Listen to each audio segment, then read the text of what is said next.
ભર બપોરનો સમય હતો. એક બાઇક રોડ પર આવીને અચાનક અટકી.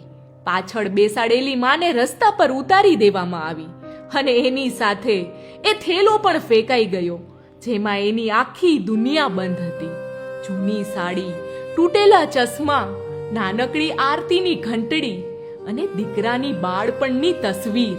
પણ એ થેલો આજે રસ્તા પર ધૂળમાં પડેલો હતો અને એ સાથે જ એક માતાનું જીવન પણ રસ્તા પર આવી ગયું. બાઇકનો અવાજ ધુમાડા સાથે દૂર અદ્રશ્ય થઈ ગયો. બા ગભરાઈ ગયા. આંખો રસ્તા પર જામી ગઈ. પગ કાપવા લાગ્યા.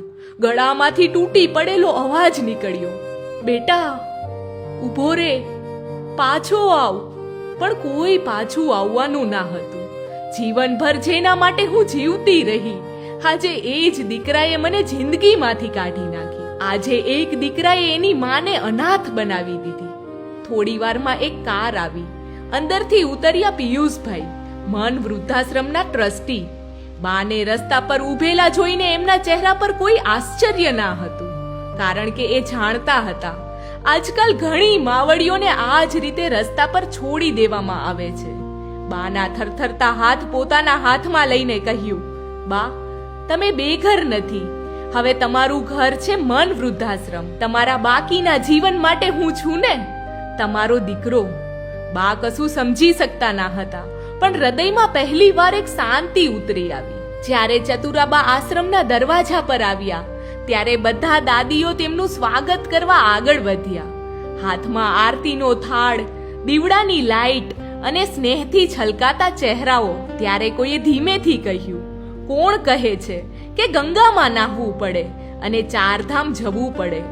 માતાના પગ ધોઈને જો ચરણામૃત લેવાય ને, તો એ જ જાત્રા કર્યા બરાબર છે. બાના રૂમાલથી પગ સાફ કરતી વખતે એક વાક્ય જાણે હવામાં ગુંજતું રહ્યું.